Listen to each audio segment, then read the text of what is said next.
하나님 말씀은 시편 55편 1절에서 23절입니다. 시편 55편 1절부터 제가 봉독하겠습니다.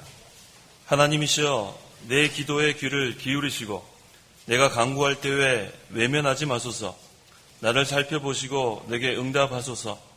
내가 불만 가운데 편치 못하여 신음하니 이는 원수의 소리와 악인의 압제 때문입니다. 그들은 내게 죄악을 더하며 분노로 나를 핍박합니다. 내 마음이 내 속에서 심히 아파하며 죽음의 공포가 나를 덮칩니다. 두려움과 떨림이 내게 밀려오고 공포가 나를 덮쳐옵니다. 내가 말하기를 내가 비둘기처럼 날개가 있다면 멀리 날아가 편히 쉴 것이다. 참으로 내가 멀리 달아나 광야에 머물 것이다. 셀라. 내가 피난처에 속히 가서 폭풍의 세찬 바람을 피할 것이다 합니다. 주님 그들을 멸하시고 그들의 언어를 혼잡하게 하소서. 내가 성 안에서 폭력과 분쟁을 보았습니다. 그들이 밤낮으로 성벽 주위를 돌아다니니 성 안에는 죄악과 고통이 있고 파괴가 그 안에 있으며 광장에는 압제와 속임이 떠나지 아니합니다. 나를 조롱한 사람이 원수가 아니다. 그렇다면 참을 수 있을 것이다. 나에 대해 자기를 높이는 자가 미워하는 사람이 아니다. 그렇다면 내가 숨었을 것이다. 그러나 그것은 바로 나와 같은 사람이고 나의 동료이며 나의 가까운 친구이다. 우리가 함께 우정을 나누며 우리의 전에서 무리들과 어울려 다녔다. 파멸이 그들 위에 있어 그들을 산채로 수월로 내려가게 하여라. 이는 죄악이 그들의 거처에 있고 그들 가운데 있기 때문이다. 내가 하나님께 부르짖을 것이니 여호와께서 나를 구원하실 것이다. 저녁과 아침과 정오에 내가 불평하며 탄식할 것이니 주께서 내 음성을 들으실 것이다. 나를 대항하는 자가 많을지라도 주께서 내 영혼을 나를 치는 전쟁에서 안전하게 구속하실 것이다. 아주 먼 옛날부터 계신 하나님께서 들으시고 그들에게 보응하실 것이니 셀라. 그들이 변하지도 아니하고 하나님을 두려워하지도 않기 때문이다. 그는 손을 들어 친구를 치고 그가 맺은 언약을 파기하였다. 그의 입은 버터보다도 매끄러우나 그 마음에는 전쟁이 있다. 그의 말은 기름보다 부드러워도 실상은 뽑힌 칼이다. 내 짐을 여호와께 내맡겨라. 그러면 주께서 너를 붙드시고 의인이 흔들리는 것을 영원히 허락하지 아니하실 것이다. 하나님이시여 주께서 그들을 멸망의 구덩이에 빠지게 하실 것이니 피 흘리고 속이는 자들은 그들의 수명의 절반도 살지 못할 것입니다. 그러나 나는 주님을 신뢰하겠습니다. 23절까지 부르겠습니다. 22절에 내 짐을 여호와께 내맡겨라 그랬습니다. 내 짐을 여호와께 내맡겨라. 그러면 주께서 너를 붙드시고 의인이 흔들리는 것을 영원히 허락하지 아니하실 것이다 했습니다. 자기가 짐을 지고 가려고 하면 무거워서 가다가 쓰러집니다. 하지만 짐을 여호와께 맡기면 하나님께서 대신 져주시기 때문에 가볍습니다.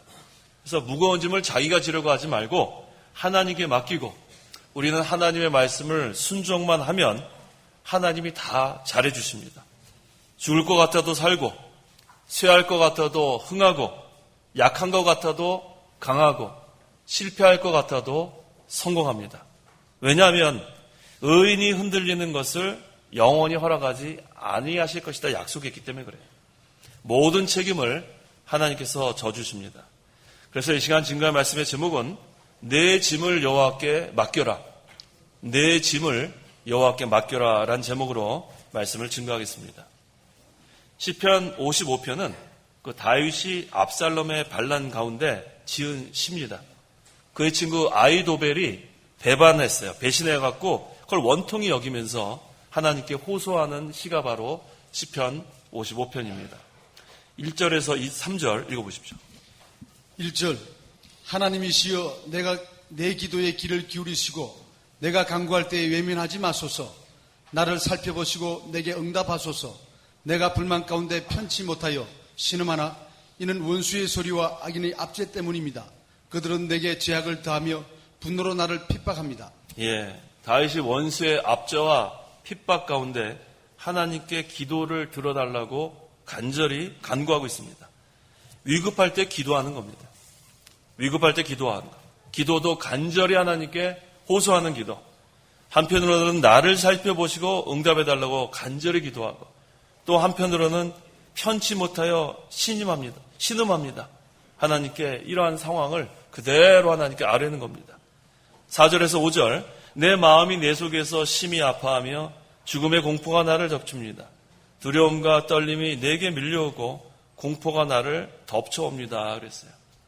사망의 위험, 죽음의 공포, 그 가운데서도 두려워하지 말라는 거예요. 하나님께 간절히 기도하고 그러면 하나님께서 구원해 주신다는 겁니다. 그래서 하나님께서 도와주셔야 생명이 유지될 수 있어요. 생사화복은 하나님께 있습니다.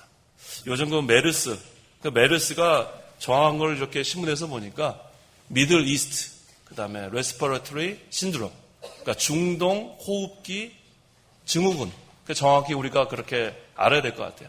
중동 호흡기 증후군. 그것 때문에 지금 온 나라가 들썩합니다. 그 다음에 죽음의 공포가 엄습하는 것 같은 그런 가운데. 근데 너무 염려하지 마세요. 생사화복은 하나님께 있는 거예요. 죽음의 공포 가운데 살지 마세요. 죽음은 어떻게 할까? 지난번에 사스도 지나가고, 또 에볼라도 지나가고, 다 지나가지 않았어요? 그렇게 한 번씩 지나가는 거예요. 근데 여기서 우리가 기도할 것은 합심해서 기도해야 돼요, 합심해서. 지금 나라가 어려워졌습니다. 오늘 공각 공부 시간에도 우리가 공부한 것처럼, 야고보서에 있는 말씀처럼 의인의 기도는 역사하는 힘이 많다 그랬어요. 지금 나라가 이렇게 혼란스럽고 어려울 때에 합심해서 기도하는 것. 하나님께서 의인의 기도는 들어준다 그랬습니다. 그래서 너무 죽음의 공포, 죽음은 어떻게 할까? 거기 너무 두려워하지 말고 생사화복을 주관하신 하나님 주권에 맡기고 우리가 합심해서 기도함으로 이 어려움을 잘 극복해야 되겠어요. 자, 우리 예수님께서도 십자가를 앞에 두고 겟세마네 동산에 가서 땀이 핏방울처럼 이렇게 떨어지듯이 기도했다고 그랬습니다. 그때 한 천사를 하나님께서 보내서 도와주셨어요. 누가복음 22장 42절에서 44절. 42절 말씀하셨다. 아버지여 원하신다면 이 잔을 내게서 옮기소서. 그러나 내 뜻이 아니라 아버지의 뜻이 이루어지소서. 한 천사가 하늘로부터 예수께 나타나서 그분께 구세게 해드렸다. 예수께서 고뇌 가운데 더욱 간절히 기도하시니 그분의 땀이 핏방울처럼 되어 땅에 떨어졌다. 예수님께서도 십자가를 앞에 두고 이처럼 간절히 기도했어요. 그래서 우리도 어려운 일을 앞에 두고 또 환난을 당할 때에 간절히 기도하면 돼요. 간절히 기도하고 두려워하지 말고, 그러면 이때 예수님을 또 한 천사를 하나님께서 보내서 도와준 것처럼 하나님께서 도와주십니다. 그래서 우리는 하나님의 뜻이 모든 것이 있는 줄 알아야 돼요. 환난 때에도 거기는 하나님 뜻이 있는 거예요. 나라가 어려운 때도 거기는 하나님의 뜻이 있는 거예요. 그래서 우리는 하나님의 뜻을 찾아 간절히 기도하고 또 우리는 하나님 말씀에 순종하고 그럼 하나님께서 그걸 들어주십니다. 그래서 우리가 하나님 도와주심을 믿고 응답을 우리가 구하는 그런 기도를 해야겠습니다. 6절에서 8절, 내가 말하기를 내가 비둘기처럼 날개가 있다면 멀리 날아가 편히 쉴 것이다. 참으로 내가 멀리 달아나 광야에 머물 것이다. 셀라. 내가 피난처에 속히 가서 폭풍의 세찬 바람을 피할 것이다 합니다. 지금 원수들에게 포위되어 있어요. 좀 얼마나 위급하면은 비둘기처럼 날개가 있다면 멀리 달아나고 싶을 정도로 그런 위급한 상황에 있지만 그때에도 다윗은 하나님께 기도했다 그랬어요. 또 더 나아가서 9절, 주님 그들을 멸하시고 그들의 언어를 혼잡하게 하소서. 내가 성 안에서 폭력과 분쟁을 보았습니다 그랬습니다. 지금 예루살렘 성내에는 폭력과 분쟁이 가득했어요. 그런데 지금 하나님께서 왜 그것을 그대로 놔둡니까? 다윗은 한편으로는 자기를 구원해달라는 기도를 했지만 또 하나님의 공의를 구하는 그런 기도를 했습니다. 그들의 언어를 혼잡하게 하소서. 이것은 마치 바벨탑을 이렇게 쌓았을 때 하나님께서 그 언어를 혼잡하게 해서 바벨탑을 무너뜨린 일이 창세기 11장에 증거하고 있습니다. 바울은 그것을 상기하면서 하나님의 공의대로 이 예루살렘 성을 통치해달라고 지금 이 폭력과 분쟁이 가득한 이 성을 하나님의 공의를 나타내서 다 멸해달라고 이렇게 지금 간구하고 있습니다. 그 다음 10절에서 11절, 그들이 밤낮으로 성벽 주위를 돌아다니니 성 안에는 죄악과 고통이 있고 파괴가 그 안에 있으며 광장에는 압제와 속임이 떠나지 아니합니다 그랬어요. 그 당시 예루살렘 성에는 악한 자들이 장악하고 있었습니다. 그래서 거기에는 불의한 통치를 했어요. 그래서 예루살렘 성에는 파괴가 있고 압제가 있고 속임이 가득하다 그랬습니다. 그래서 이 다윗의 기도는 항상 자신을 구원해달라는 기도와 더불어 하나님의 공의를 나타내달라는 그런 기도를 했어요. 그래서 우리도 그렇게 기도해야 돼요. 항상 우리를 어려운 가운데서 구해달라는 기도와 함께 하나님의 공의를 나타내달라는 기도, 이것이 중요합니다. 그래서 항상 우리가 이렇게 기도해 나가면 하나님께서는 공의를 베푸셔서 우리를 구원해 주실 뿐만 아니라 하나님의 뜻대로 공의도 나타내 주시는 겁니다. 12절에서 14절 읽어보십시오. 12절 나를 조롱한 사람이 원수가 아니다. 그렇다면 참을 수 있을 것이다. 나에 대해 자기를 높이는 자가 미워하는 사람이 아니다. 그렇다면 내가 숨었을 것이다. 그러나 그것은 바로 나와 같은 사람이요 나의 동료이며 나의 가까운 친구이다. 우리가 함께 우정을 나누며 하나님의 전에서 무리들과 어울려 다녔다. 예, 지금은 다윗을 조롱하는 사람들, 또 자기를 높이는 자들이 누구냐면 원수가 아니에요. 또 미워하는 자가 아니라 그랬어요. 다윗의 동료이고 가까운 친구라 그랬습니다. 그래서 저는 다윗은 마음이 너무 아팠어요. 그들은 전에 다윗과 같이 전쟁에서 싸우고 또 승리하고 또 함께 일하고 또 하나님의 집에서 우정을 나누던 그런 사람들이었어요. 그런데 다윗의 그러한 동료들이 지금은 배반을 했다 그랬습니다. 그러니까 만약에 원수들이 배신했다면 마음이 덜 아팠을 텐데 자기와 늘 함께 옆에서 떡 받들어 주던 모사, 특별히 이 아이도벨은 모사예요. 하나님의 일을 할 때 옆에서 이렇게 지혜롭게 어떻게 하면 좋겠다고 하던 그런 자들이 배신을 한 거예요. 그러니까 다윗은 지금 상당히 지금 마음이 아팠다 그랬습니다. 또 자기 아들 압살롬이 또 반역을 했습니다.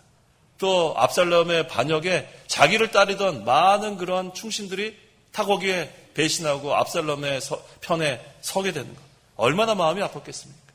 그것을 여기서 증거하고 있는데 사실은 이것은 뭐에 대한 예표냐면 장차 예수님께서 가룟 유다에게 배반당할 것을 예표하는 거기도 합니다. 요한복음 13장 18절. 18절 내가 너희 모두에게 말하는 것이 아니니 나는 내가 택한 자들이 누구인지 안다. 그러나 내 빵을 먹는 자가 나를 대항하여 그의 발꿈치를 들었다고 한 성경이 이루어질 것이다. 예, 가룟 유다가 그렇게 3년 이상 예수님 따라다니며 중요한 일을 했던 가룟 유다가 나중에는 배신했어요. 그런데 이것은 말세에 우리 이 교육자나 또 성도를 배신하는 자들이 바로 그 가족들이 하는 거예요. 또 친구들이 하는 겁니다. 그래서 배반해서 죽는 데 넘겨줍니다. 다 한번 찾아보세요. 마태복음 10장 21절에서 23절. 다 찾아보세요. 제가 읽어보겠습니다. 마태복음 10장 21절에서 23절. 형제가 형제를 죽음에 넘겨주고 아버지가 자식을 그렇게 할 것이다. 또한 자식들이 부모를 대적하여 일어나서 그들을 죽일 것이다. 너희가 내 이름 때문에 모든 이들에게 미움을 받겠으나 끝까지 견디는 그 사람은 구원을 받을 것이다. 그들이 너희를 이 성읍에서 박해하면 너희는 다른 성읍으로 피하여라. 내가 진정으로 너희에게 말하니 인자가 올 때까지 너희가 이스라엘의 성읍들을 결코 다 다니지 못할 것이다 라고 했어요. 이 말세에는, 이 환란 때에는 원수가 가까운 교육자예요. 원수가 가족이 될 수 있습니다. 원수가 가까운 교인들이 될 수 있어요. 참 성도를 그들이 핍박하는 거예요. 아예 대적자들이 핍박하면은 우리가 힘껏 싸우고 또 마음이 아프지 않겠는데 가까운 교육자가 배반하고 가까운 가족이 배반하고 가까운 교인들이 배반하고 그래서 이제는 우리가 그것을 알고 여기 성경에 이미 이렇게 증거하고 있지 않습니까? 예수님을 배반해서 십자가에 못 박히도록 한 자가 바로 가룟 유다인 줄 알아야 돼요. 그래서 우리가 항상 정신을 바짝 차려야 돼요. 그래서 가족 중에 누가 이단에 빠지면 그 이단에 넘어가면 안 돼요. 그 얼마나 그것이 이 가까운 가족이지만 그래도 거기서는 확실하게 끊어야 됩니다. 신앙생활에 있어서는 꼭 분명히 해야 돼요. 또 가족 중에 불신자가 있으면은 거기에 또 우리가 넘어가면 안 돼요. 그래서 우리가 신앙생활을 하는 데 있어서 거기에 우리가 지면 안 됩니다. 항상 하나님이 기준이 되고 성경 말씀이 기준이 되고 그래서 우리 부모를 우리가 순종하는 것도 순종하는 것은 주 안에서 순종하는 거고 공경하는 것은 무조건 공경하는 거예요. 그래서 우리가 부모님 잘 공경해야 합니다. 그것은 인간의 도리예요. 하지만 순종하는 것은 주 안에서 순종하는 거예요. 하나님 말씀이 표준이 되어야 합니다. 그래서 이 말세에는 이런 줄 알고 우리가 마지막 때에 진리를 세워나가는 것은 이처럼 어려워요. 가까운 교육자가 대적자가 되고, 가까운 교인이 대적자가 되고, 가족이 대적자가 되고, 신앙생활을 하기도 어렵고 진리를 세워나가기도 어려울 때 우리가 모든 것을 맡겨야 되는 것은 하나님밖에 없어요. 내 짐을 여호와께 맡기라 그랬어요. 우리가 진리를 세워나갈 수 있는 것도 아니고 우리 스스로 신앙생활을 바로 해나갈 수 있는 것도 아니에요. 하나님이 우리를 붙들어 주셔야 우리가 끝까지 감당해 나갈 수 있는 것입니다. 15절, 파멸이 그들 위에 있어 그들을 산채로 수월로 내려가게 하여라. 이는 죄악이 그들의 거처에 있고 그들 가운데 있기 때문이다 그랬습니다. 참 성도를 대적하는 자들이 많이 나올 텐데 그러한 자들의 최후는 파멸하게 된다는 거예요. 마치 이 고라당이 갑작스럽게 땅이 꺼져버렸어요. 그렇게 갑자기 멸망당한다는 겁니다. 그래서 참 성도를 핍박하는 원수들은 최후가 이처럼 비참한 줄 알아야 돼요. 그래서 이 다윗이 이 선지자의 입장에서 예언을 했습니다. 그랬더니 나중에 실제로 아히도벨과 압살롬과 그를 따르던 자들이 실제로 이렇게 멸망당한 것이 우리 사무엘하 17장 23절과 그 이하에 나옵니다. 그래서 우리가 끝까지 하나님께 모든 것을 맡기고 나가면 진리는 세워지고 자기의 구원은 잘 이루어나갈 수 있고 비록 가까운 교육자나 교인이나 가족이 핍박할지라도 끝까지 나가야 된다는 거예요. 하나님께서 책임져 주십니다. 16절, 내가 하나님께 부르짖을 것이니 여호와께서 나를 구원하실 것이다 그랬어요. 부르짖으라는 거예요. 하나님께 기도하라는 겁니다. 하나님께 간절히 부르짖는 자는 하나님께서 구원해 주신다는 확신을 가지고 나가는 겁니다. 17절, 저녁과 아침과 정오에 내가 불평하며 탄식할 것이니 주께서 내 음성을 들으실 것이다 그랬어요. 다윗은 3번 기도했어요. 아침에도 기도하고 정오에도 기도하고 저녁에도 기도했어요. 자, 다니엘 6장 10절에 보니까 3번 기도했다 그랬습니다. 성도는 시간을 정해놓고 기도하는 거, 그거 좋은 습관입니다. 시간을 정해놔야 돼요. 그런데 우리가 시간을 정해놓지 않으면 뭐가 그렇게 바쁜지 기도 못합니다. 우리 지난 한 주일 동안 우리가 과연 얼마나 기도했나? 기도 많이 못했어요. 기도한다고 했지만 실제로 간절히 하나님께 부르짖는 기도 과연 몇 분이가 되는지 스스로 생각해 보면 참 우리 기도 안 합니다. 그렇게 우리가 목사님 통해서 기도하라고 그렇게 배웠는데 뭐가 그렇게 바쁜지 기도 안 해요. 그러면서 또 우리는 이 자리에 나왔습니다. 기도하십시오. 간절히 하나님께 기도하지 않으면 우리가 이길 수 없습니다. 이처럼 시간을 정해놓고 우리 예수님도 아침 일찍 일어나 한적한 곳에 가서 기도하셨다 그랬죠. 예수님도 기도의 본을 우리에게 보여주신 거예요. 그런데 기도하지 않고 그냥 예배당에 와서 막 기도하는 거 그게 다가 돼서는 안 돼요. 매일 기도해야 돼요. 매일. 아침에 일어나서 기도하고 저녁에도 기도하고 하나님께 우리가 간절히 기도하면서 내 짐을 여호와께 맡기는 생활, 이게 하나님께서 기뻐하십니다. 그러면 18절에 나를 대항하는 자가 많을지라도 주께서 내 영혼을 나를 치는 전쟁에서 안전하게 구속하실 것이다 그랬어요. 하나님께 간절히 부르짖고 하나님께 모든 것을 맡기고 그러면 하나님께서 아무리 대항하는 자가 많아도 바다의 모래와 같이 많아도 그들을 이길 수 있게 해주시는 분은 하나님이라는 거예요. 그들로부터 우리를 구해 주시는 분은 하나님이라는 거예요. 그래서 우리 공각 공부 시간에도 증거했잖아요. 스스로 자기가 메뚜기 같이 생각하면 안 돼요. 대적을 우리의 밥이라고 생각해야지. 그저 대적하는 자가 많아가지고 나는 힘이 없다. 벌써 그럼 진 거예요. 우리는 지는 자가 되면 안 돼요. 지면은 이기는 자의 종이 되고 맙니다. 마귀한테 지면 마귀의 종이 되고 죄에 지면 죄의 종이 되고 세상한테 지면 세상의 종이 되고 맙니다. 우리는 하나님 편에 서면 반드시 이기는 거예요. 문제는 내가 하나님 편에 서 있지 않기 때문에 지는 겁니다. 그래서 우리가 과거에 이 다윗을 대적하는 자가 많았지만 하나님께서 그들의 손에서 다윗을 구속해 줬다는 것, 다시 이미 경험했기 때문에 다시 한번 하나님께 간구하는 거예요. 여기서 구속의 뜻은 뭘 의미하냐면 대신 값을 주고 사서 구원했다는 뜻이에요. 대신 값을 주고 사서 구원해냈다는 것이 구속이에요. 그래서 이것은 예수님께서 우리를 구속해 주었다는 건 무슨 뜻입니까? 예수님의 피값으로 우리가 구원을 받은 거예요. 그래서 우리는 이미 죄와 사망의 권세에서 구속함을 받았어요. 예수님의 십자가의 보혈로 말미암아. 그래서 우리는 다 구속받은 하나님의 백성들입니다. 이제는 구속받은 백성들이 다시 옛날로 돌아가면 안 돼요. 근데 내 스스로 나가려고 하면 돌아가고 말아요. 나 혼자의 힘으로는 짐을 지고 갈 수 없기 때문에 쓰러지고 또 쓰러집니다.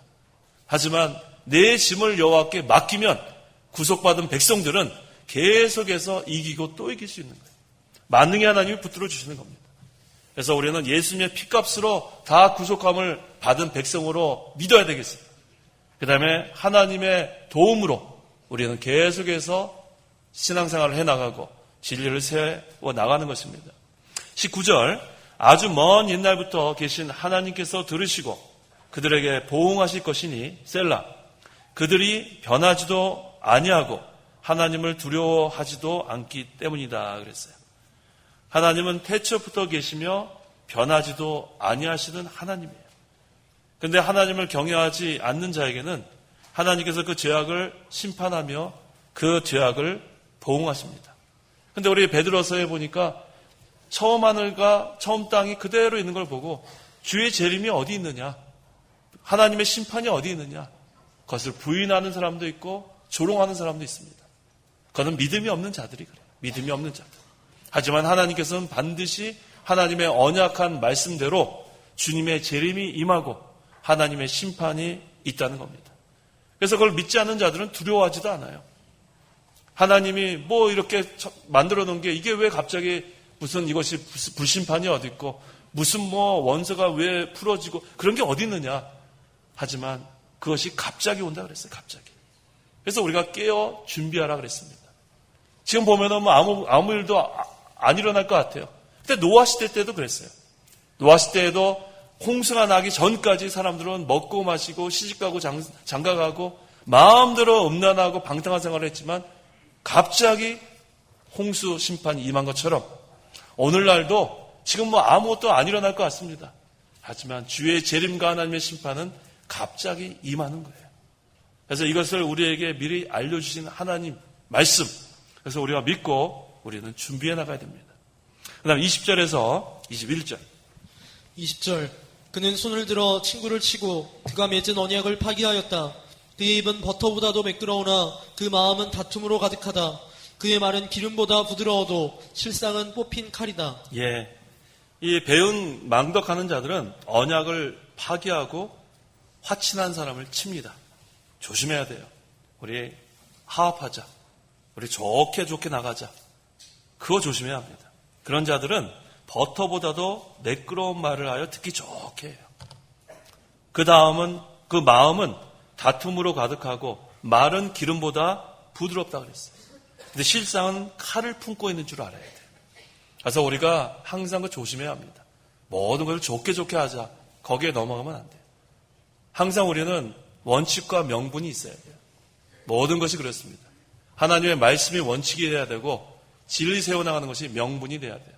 원칙과 명분을 가지고 나가야지 좋게 하자. 거기에 넘어가면 안 돼요. 여기 그랬잖아요. 그의 입은 버터보다도 매끄러워요. 좋은 거 싫어하는 사람은 없어요. 하나 되자, 화합하자, 타협하자. 그거 싫어하는 사람이 누가 있습니까? 하지만 거기에 조심해야 돼요.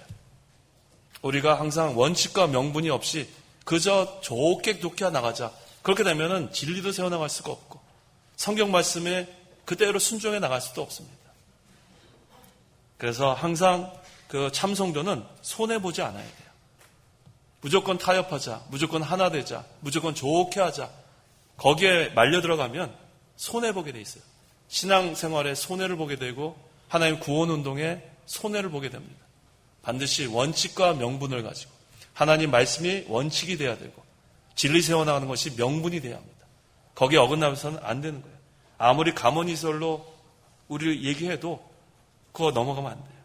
사울의 군대 장관 그 아브넬이 다윗에게 귀신했습니다. 그랬을 때 다윗이 그를 잘 대접했어요. 사울의 군대 장관인데도 불구하고. 그런데 이 아브넬이 요압에게 속았어요. 감언이설에 넘어가가지고 결국은 요압의 칼에 죽임을 당했습니다. 그거 조심해야 돼요. 항상 우리 성도는 그 하나님의 말씀이 원칙이 되고 하나님 구원운동, 진리운동 이것이 항상 명분 끝까지 나가야지 중간에 바뀌면 안 돼요. 그러면은 이처럼 어리석은 그런 결과를 초래하게 될 수 있습니다. 22절 우리 같이 한번 읽어보겠습니다. 내 짐을 여호와께 내맡겨라.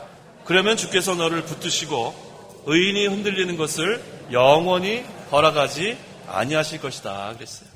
자기의 짐을 자기가 지고 가면 안 돼요. 그러면 쓰러집니다. 무거운 짐을 나홀로 지면 쓰러지게 돼 있어요. 얼마 못 가서 쓰러집니다. 하지만 어떠한 무거운 짐이라도 하나님께 맡기면 가볍습니다. 어떠한 무거운 짐도 가벼워요. 이 다윗이 깨달은 것이 바로 그거예요. 자기 짐을 하나님께 맡기면은 하나님의 말씀을 순종만 하면 하나님이 다 잘해줄 것을 믿고 나간 거예요. 죽을 것 같아도 삽니다. 실패할 것 같아도 성공합니다. 약한 것 같아도 강합니다. 이게 바로 하나님께 짐을 다 맡기는 거예요. 하나님의 말씀을 순종만 하면 모든 책임은 하나님이 져주시는 거예요. 그러니까 담대하게 나갈 수밖에 있어요. 아무리 대적이 많아도 다윗은 그 다음엔 두려움이 없는 거예요. 우리에게는 각각 어떠한 짐이 있는지 다 다를 수 있어요. 어떠한 짐이라도 상관없습니다. 아무리 무거운 짐이라도 상관없어요. 죽을 것 같아도 삽니다. 하나님께 맡기십시오. 그러면 하나님이 반드시 그 짐을 져주십니다. 날마다 우리의 짐을 져주시는 하나님이라 그랬어요. 내가 지려고 하면 쓰러지고 말아요. 낙심하고 맙니다. 못 일어납니다. 하지만 하나님께 내 짐을 다 맡기면 하나님이 우리의 짐을 다 져주시는 거예요. 오늘날 우리가 어떠한 형편에 있든지 다 하나님께 맡기세요. 우리의 소망은 하나님이에요. 나의 힘이고 능력이고 피난처고 요새이고 그 하나님을 사랑합니다 그랬죠 다윗이. 우리는 하나님을 마음과 목숨과 뜻을 다하여 사랑하고 모든 것을 하나님께 맡기고 하나님께 순종해 나가면 하나님이 나 책임져 주는 거예요. 걱정할 게 없어요. 왜? 그 이유가 분명히 나와 있잖아요. 의인이 흔들리는 것을 영원히 허락하지 않는다 그랬어요. 하나님이 우리를 붙들어 주는 것은 우리는 구속받은 하나님의 백성이기 때문에 그래요. 아무나 붙들어 주는 것이 아니에요. 구속받은 하나님의 백성들을 붙들어 주시는 거예요. 우리는 예수님을 믿음으로 법적으로 의인이 됐기 때문에 그래요. 영원히 흔들리지 않습니다. 하나님이 붙들어 주기 때문에 그렇습니다. 내 짐을 여호와께 맡기라. 이거 얼마나 중요한 말이죠. 내가 지고 가면 안 됩니다. 23절 하나님이시여 주께서 그들을 멸망의 구덩이에 빠지게 하실 것이니 피 흘리고 속이는 자들은 그들의 수명의 절반도 살지 못할 것입니다. 그러나 나는 주님을 신뢰하겠습니다. 그랬어요. 나는 주님을 신뢰하겠습니다. 한번 해보겠습니다. 나는 주님을 신뢰하겠습니다. 신뢰하세요. 주님을 신뢰하세요. 그래서 믿음이 뭐예요? 하나님과 하나님의 말씀을 전적으로 신뢰하고 순종하는 게 믿음이에요. 하나님과 하나님의 말씀을 전적으로 신뢰하고 순종해 나가는 것이 믿음이에요. 그 다음에는 요동치 않는 거예요. 그 믿음으로 나가는 거예요. 뭐 하나님이 우리를 붙들어 주는데 누가 우리를 쓰러뜨리겠습니까? 우리가 이 말씀으로만 읽지 말고 그걸 믿는 거예요. 그것이 진정한 믿음입니다.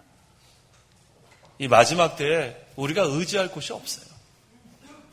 누구를 의지하겠어요? 하나님만 의지하세요. 하나님만 신뢰하십시오. 하나님께 모든 짐을 맡기십시오. 그럼 마음 편안한 거예요. 그래서 오늘 그 새벽에도 증거했죠? 평강 가운데 자라가라 그랬어요. 평강 가운데 자라가라. 우리가 근심하면서 자라날 수 없어요. 죄를 지으면서 자라날 수 없어요. 우리는 하나님과 예수님을 알면 할수록 은혜와 평강이 더욱 많아진다 그랬습니다. 하나님을 알아가면서 믿음을 지키면서 말씀을 순종하면서 평강 가운데. 그래서 베드로서의 모든 악독과 비방하는 말과 시기와 이런 걸 다 버리고 그 다음에 갓난아이처럼 말씀을 사모하며 자라나라 그랬어요. 그래서 우리가 자라나야 되겠습니다. 자라나려면 하나님이 우리를 붙들어 주셔야 돼요. 내 혼자 구원을 이뤄나가는 것이 아니라 하나님이 우리를 붙들어 주시고 우리는 하나님께 맡기고 힘을 다 써면 여기 그랬죠. 이웃에게 피를 흘리게 하며 속이는 자들은 자기들의 수명의 절반도 살지 못한다 그랬어요. 참성들을 핍박하는 자들의 결과는 이와 같아요. 잘 되는 것 같아요. 갑자기 망합니다. 참성들을 핍박하는 자들, 하나님의 구원운동에 손해주는 자들, 하지만 믿음을 지키는 자들, 의인은 영원히 흔들리지 않는다 그랬어요. 왜요? 하나님이 붙들어주기 때문에 그렇습니다. 내 짐을 여호와께 내맡겨라. 그러면 주께서 너를 붙드시고 의인이 흔들리는 것을 영원히 허락하지 아니하실 것이다 그랬습니다. 결론은 다윗이 나는 주님을 신뢰하겠습니다. 이게 결론이에요. 내 짐을 여호와께 다 맡기고 그 다음에 나는 주님을 신뢰하겠습니다. 오늘 이거 하나만 우리가 확실하게 깨닫고 돌아가면 그 다음에는 근심 걱정이 어디 있어요. 모든 짐을 하나님께 맡기고 그 다음에 하나님을 전적으로 신뢰하면 그 다음에는 아무 걱정이 없어요. 무슨 걱정이 있습니까? 하나님이 책임져 주시는데 무슨 걱정이 있어요. 그래서 혼자 외롭게 무거운 짐을 지고 가지 마십시오. 그 다음에 괴로워하지 마세요. 죽음의 공포 때문에 마음 아파하지 마세요. 하나님께 다 맡기고 낙심하지 말고 좌절하지 말고 하나님이 우리를 붙들어 주신다 그랬는데 그 하나님께 나아가십시오. 왜 하나님께 나아가지 않고 혼자 걱정하고 혼자 좌절하고 혼자 죽고 싶고 왜 그렇게 합니까? 거기에서 이제는 일어나야 돼요. 우리를 하나님께서 일으켜 주십니다. 의인은 7번 넘어져도 8번째 일어나게 해준다 그랬어요. 그래서 이 시간에 어떠한 걱정과 어떠한 무거운 짐을 가지고 나왔는지 어떠한 짐이라도 상관없습니다. 이 시간 모든 짐을 하나님께 맡기십시오. 그 다음에 주님을 신뢰하십시오. 그럼 주님께서 의인이 흔들리는 것을 허락하지 않으세요. 하나님께서 우리를 붙드시고 우리는 모든 잘못한 것을 다 회개하고 이제 하나님과 하나님의 말씀을 전적으로 신뢰하고 순종해 나가면 하나님께서 우리를 흔들리지 않도록 붙들어 주십니다. 기도하시기 바랍니다. 기도하겠습니다. 하나님의 은혜를 참으로 감사합니다. 하나님께서 우리를 구속하여 주셔서 예수님의 십자가 보혈로 우리의 모든 죄를 더 사해 주시고 이제 하나님의 친백성이 되게 하신 하나님 참으로 감사합니다. 내 짐을 여호와께 맡겨라 그랬습니다. 우리의 모든 무거운 짐을 다 하나님께 맡기고 주님을 신뢰하는 저희의 믿음이 되게 도와 주시옵소서. 하나님과 하나님의 말씀을 전적으로 신뢰하고 우리가 순종해 나가면 의인이 흔들리는 것을 허락하지 않는다 그랬습니다. 영원히 허락하지 않는다 그랬습니다. 하나님의 약속을 믿고 우리가 이제는 하나님만 의지하고 나아가게 도와 주시옵소서. 지금 나라가 이 질병으로 인해서 많이 혼란스럽습니다. 생사화복을 주관하시는 하나님께서 뜻이 있는 줄 알고 우리 모두가 다 합심해서 기도할 때에 우리 잘못한 것은 다 회개하고 또 하나님의 공의가 나타나고 하나님께서 모든 것을 책임져 주셔서 어려움을 잘 극복할 수 있도록 역사하여 주시옵소서. 우리 교회를 붙들어 주시고 우리 가정을 붙들어 주시고 우리 한 사람 한 사람을 붙들어 주셔서 하나님께서 우리가 구원을 이루어 나갈 때에 하나님께서 친히 우리와 함께하여 주시고 또 진리를 세워나갈 때에 하나님께서 친히 앞서가시며 우리를 인도하여 주시옵소서. 예수님의 이름으로 기도하옵나이다. 아멘. 찬송가 1장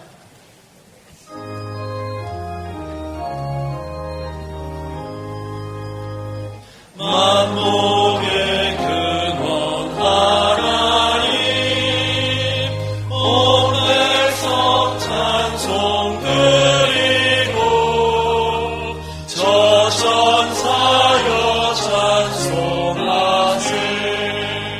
찬송 성부 성자 성령